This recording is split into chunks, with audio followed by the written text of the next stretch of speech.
March 27th, 1975. It was 40 years ago, just this past March. I was flunking out of college. I had a 1.7 grade point average. I hope none of you can relate. I had a 1.7 grade point average. I was sitting in my mother's beauty shop. They still call it beauty shops now? What they call it now? Yeah, I was sitting in the beauty parlor. I was sitting in my mother's beauty parlor, and I'm looking in the mirror, and I see behind me this woman under the dryer. And every time she looked up, every time I looked up, she was looking at me, just looking me in the eye. And I didn't know who she was, and I said, she said, somebody give me a pen, give me a pencil, I have a prophecy.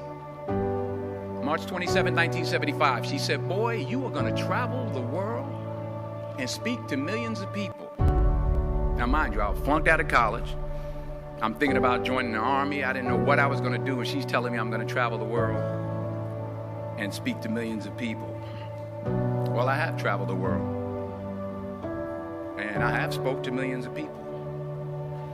But that's not the most important thing, the success that I had. The most important thing is that what she taught me and what she told me that day has stayed with me since. I've been protected, I've been directed, I've been corrected. I've kept God in my life, and it's kept me humble. I didn't always stick with him, but he always stuck with me. So stick with him in everything you do. If you think you want to do what you think I've done, then do what I've done and stick with God. Number 2, fail big. That's right. Fail big. Today's the beginning of the rest of your life, and it can be very frightening. It's a new world out there. It's a mean world out there, and you only live once. So do what you feel passionate about. Take chances professionally. Don't be afraid to fail. There's an old IQ test, was 9 dots, and you had to draw 5 lines with a pencil within these 9 dots without lifting the pencil. The only way to do it was to go outside the box. So don't be afraid to go outside the box. Don't be afraid to think outside the box. Don't be afraid to fail big, to dream big. But remember, dreams without goals are just dreams, and they ultimately fuel disappointment. So have dreams, but have goals. Life goals, yearly goals, monthly goals, daily goals. I try to give myself a goal every day. Sometimes it's just to not curse somebody out. Simple goals, but have goals. And understand that to achieve these goals, you must apply discipline and consistency. In order to achieve your goals, you must apply discipline, which you've already done, and consistency every day, not just on Tuesday and miss a few days. You have to work at it every day. You have to plan every day. You've heard the saying, we don't plan to fail, we fail to plan. Hard work works. Working really hard is what successful people do. And in this text, tweet, twerk world that you've grown up in, remember, just because you're doing a lot more doesn't mean you're getting a lot more done. Remember that. Just because you're doing a lot more doesn't mean you're getting a lot more done. Don't confuse movement with progress.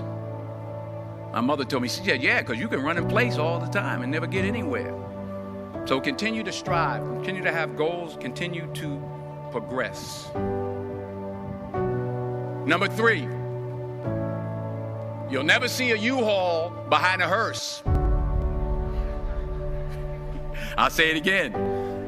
You'll never see a U-Haul behind a hearse. I don't care how much money you make, you can't take it with you. And it's not how much you have.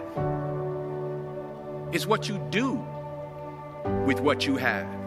We all have different talents. Some of you will be doctors, some lawyers, some scientists, some educators, some nurses, some teachers. Yeah, okay. Some preachers. The most selfish thing you can do in this world is help someone else. Why is it selfish? Because the gratification, the goodness that comes to you, the good feeling that I get from helping others, nothing's better than that. Not jewelry, not big house I have, not the cars, but it's the joy. That's where the joy is, in helping others. That's where the success is.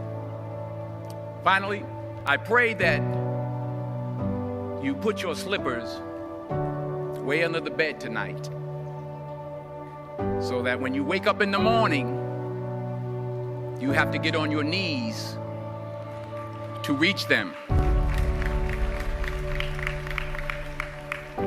And while you're down there, say thank you for grace.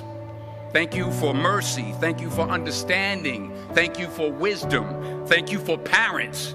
Thank you for love. Thank you for kindness. Thank you for humility. Thank you for peace. Thank you for prosperity. Say thank you in advance for what's already yours. That's how I live my life. That's why I am, one of the reasons why I am today.